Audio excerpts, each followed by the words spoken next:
Look, I was down on my back. They never thought I would last. I didn't run out of gas. I'm giving all that I can. They didn't know I'm the one. Stood my ground when they thought I would run. Beat me down when they thought I was done. Beating death like the sound of my drum. Feel like I can go do what I want. Hey, liberated. Liberated, man. Liberated, man. I come from the worst generation. Overcame all the worst type of situations. What's up, everyone? Welcome back to Gear 5 Productions. We have Roger revealed and some of his support revealed. There's still more to come from this set, and wow, does it already look pretty crazy. Let's jump right into it, honestly. Been a little bit crazy on my end with a new job and that kind of thing. Hit the wrong thing there. That's fine.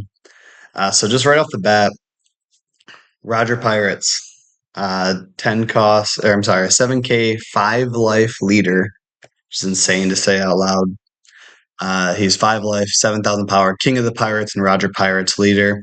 If you would add Don to your Don field, well, if you have Don on your field, so this does not affect you on your first turn of the game, give your leader one of the Don that would be added during your Don phase. So essentially, every turn after turn 1, when you gain your 2 Don, 1 goes immediately on the leader, making him a 6K swing. Well, we'll get into that. Making him a swinger with that Don or giving him that active Don. So you're playing slightly off curve, but you'll see pretty quick that it doesn't really matter. While you have 9 or fewer Don on your field, this leader has minus 2,000 power. So he's a 5,000 power leader up until the point when you have 10 Don on the field. So you may have seen this leader already, but today we've started to get more of his support, and wow, does it really start to ramp up and become a menace pretty quickly, where they really want to make him king. Let's jump right into it. I'm going to show you the cards in the order that they were spoiled or they came up on the card previews. So I can kind of talk about my thought process as I was starting to see more of the support come through. So first of all, Kazuki Odin, 5 cost, 6K power, 1,000 counter, blocker, Land of Wano, Kazuki Clan, as well as Roger Pirates typing. On play, if you have any Don cards given, add up to 1 Don card from your deck and rest it. So if you're going into your 6th Don turn as Roger, you give one of your Don to your leader based on his leader effect saying so. And at that point, you are able to play this 6K blocker, which again, while you're on 6 Don, you're a 5K leader. So this helps you with countering out of swings and lets you be that dynamic blocker that, isn't as valuable for like an RP Luffy or some of the other decks we play. And then on play, you get that ramp, so you're going up to 7, and so you're approaching 9, and then going into that 10 down turn just a bit sooner. So immediately, this is already just a phenomenal piece of support. It helps him with early game aggression, while yet again he's a 5K 5 life leader up until the point he hits 7 down or 10 down, rather 7K leader at that point. So this card already is just amazing, right? I mean, it helps you, like I said, mitigate some of those swings. You can use it to block and counter and keep it on board. You can crack back with it. It's a good swinger. And up next, we have Goldie Roger being a 10 cost, 13 power character. I love him being that kind of peak power, the biggest character that's really available in the game up until maybe we see an Emu or a Luffy become king. So this is a static effect. Negate the effects of your leader and negate the effects of your characters without Roger Pirates included in their types. 2 things to note here. 1, that is Roger Pirates with quotes. So any former Roger Pirates or anything else like that would still be valid. So looking at 8 cost Rayleigh, kind of the first thing that comes to my mind, that's something that would still be able to use its effect after the fact. I don't know if there's any others at the moment, but maybe more in the future, right? The other thing to notice is that the on-play effect is a Don -3, but he negates your leader effect. So you're going to be a 7K leader as long as he's on board, regardless of what your Don count is. It does not matter what your Don count is. So then his on-play is, like I said, a Don -3. Up to one of your leaders gains plus 2,000 power until your opponent's next end phase. So that means you're a 9,000 power leader with your negated leader effect, even though you're down to 7 Don after playing this. Then give all of your opponent's characters minus 2,000 power until your opponent's next end phase. That is massive board pressure. And then even beyond that, if you have characters on board or your leader can swing into your opponent's board to then remove them altogether. So this is a massive swing, extremely powerful. One of the best boss monsters that now are available, especially for this leader. And this is really intimidating. And really the only question now is how quickly can we ramp up to that 10 down and get this online? The next couple of cards are going to answer that for you. So let me jump over to Inuyasha was the next one that came up. So on play, so he's a 3 cost, 3K power, 1K counter, Minx and Roger Pirates. On play, if you have any given down, so yet again, your leader effect kind of takes care of that for you. Add up to 1 down card from your Don deck rested, then KO up to one of your opponent's 1 cost or lower characters. So this is now available on your 4 Don turn as Roger, right? Because you're going to give one of those Dons to your leader. Then you can ramp with this character and then KO 1 cost or less. So that KO too might be relevant. And if we're talking about scenarios where some people still think this deck might be afraid of aggro, you can remove Betty searchers, you can remove searchers from Zoro while you're still ramping up to that 7K leader. So it might not be the most important thing, or Yamato searcher as well. But just being able to kind of check that pressure while you're ramping up, you're now going to skip, ahead of Don and then move on from there while also potentially mitigating some of the smaller threats that you might have to counter out or deal with. Even though we're still a 5-life leader, which is just bizarre to me, but we got to kind of move on from that. I guess it's here. So just a very solid tool. Very helpful going second, turn 2. It's always going to be available to you. Then we got a stage, very similar to one of the purple stages we saw previously. Oro Jackson Go, purple stage 1 cost Roger Pirates. Once per turn, when one of your characters with Roger Pirates in its type is removed from the board by your opponent's effect, add up to 1 Don card from your Don deck rested. So the fact that it doesn't draw a card for itself is, kind of a slight downside while it is a brick. But there is already, 5 cost Rayleigh is a cycling type effect. There's 0 cost events and other things to mitigate your hand. If you get too many of these, you don't need them.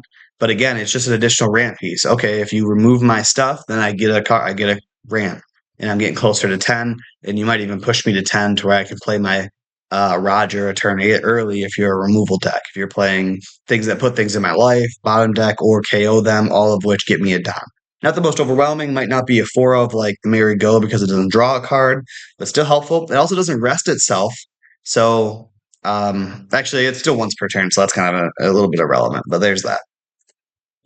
It's also not specifically opponent's turn. It could be your turn as well if you get triggered or whatever else. Then we have a 2 cost buggy, 2 cost 2K power, Roger Pirates, 2000 counter. So it's a 2K counter as well. It's going to be searchable, or we got to get there. On play, if your leader is Roger Pirates and there is any given Don, add up to 1 Don card is rested. So this is your going first ramp. So this deck has Inuyasha if you're going second to have very consistent ramp, and it also has Buggy going first to have very consistent ramp as well. Both of which are going to be searchable off the next card we see. This also being a 2K counter is phenomenal for this deck, and then you can check into any small searchers or anything that might get rested along the way as well.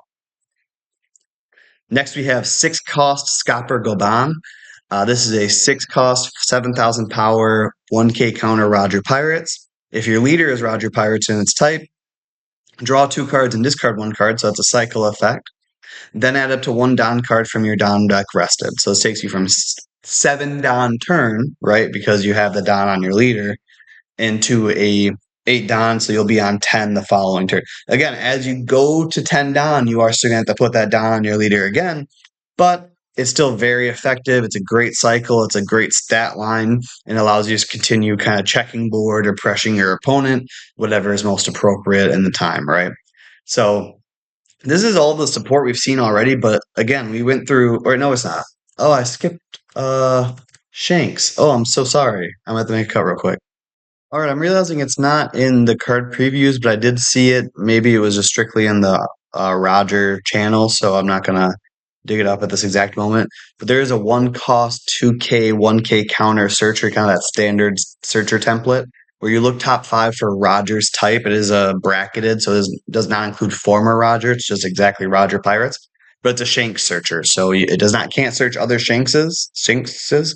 but it is a Roger Searcher option that we do already have. And based on kind of the trend of this game in general, I feel like it's rather likely that they'll also give us an event searcher as well. But we'll see about that. But there is a searcher. So that's mentioned in my next slide as we do go into some of the potential curves that we're going to have access to with this deck, even with the support that's already. That's the thing that other mentioned. People are talking about how other leaders' support aren't even out yet, but this isn't even necessarily all the Rogers support, which is kind of crazy to say, but we'll see what happens. So if we're going first, you either can only play Shanks or the stage, so that's why maybe you don't play 4 of stage. You're going to probably want to surge over the stage early on, most likely. And then on 3 down, you have 2 active downs. So Buggy is kind of your ramp option, right? That puts you then to 6 down with 5 active. You can play Odin with that blocker to ramp 1, or you can play like a Mr. 2. I think this deck, obviously, with that 10 cost Roger, is going to lean very heavily into Roger Pirates typing. But early game threats and cards with counter, you might be able to weave in, or events too. I don't think you're going to want too many bricks that are not Roger Pirates typing in the long run, because they are going to be vanilla characters basically in the late game. But Mr. 2 might be something you can weave in. Or you can just play an Inuyasha and Buggy, and you ramp twice now on this turn.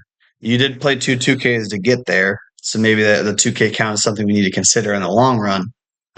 But either way, that's 2 more ramp pieces. Now we're going to 9 down with 8 down active, or 10 down with 9 down active if we did double ramp there on that third turn.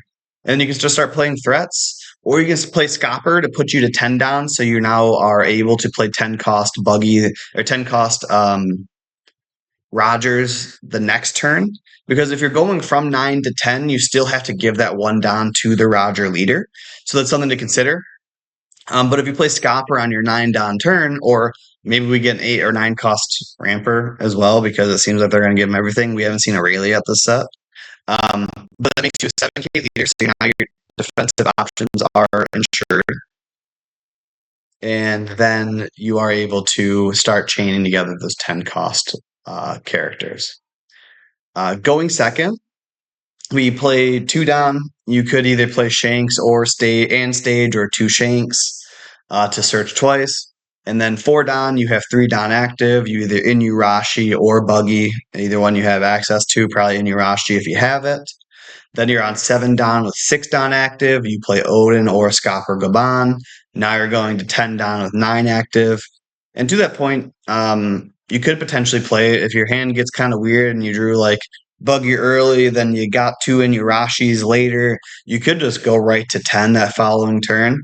Or again, we can play ramp events and weave those into these curves as well. But these are just curves just off the things we've already seen spoiled. Like, they've really spoon fed this leader the ramp they need to get to the top end. I really think I'm going to be very interested in playing it.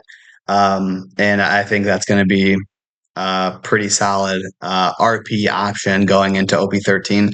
I'll never completely abandon our boy, but I might be the king of the pirates for a few sets, depending on what they do with these ban announcements. And the next couple sets are very interesting. They really are leaning into some higher power, and not just saying power like on the card power. I'm just saying like power creeping is a thing that you see in card games over time in general.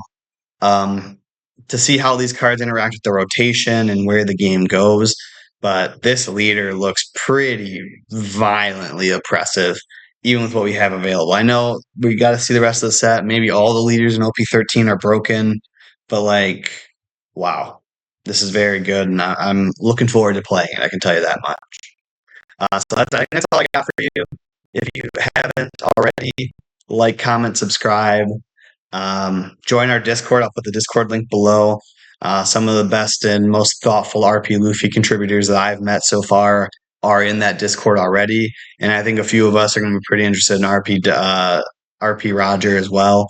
And we'll be having plenty of discussion around those leaders and anyone else you want to talk about too. I know we're not restrictive as who you're talking about, but I am very much a purple player if you haven't caught on to that yet. So I appreciate you checking it out, and I'll see you next time on Gear 5 Productions.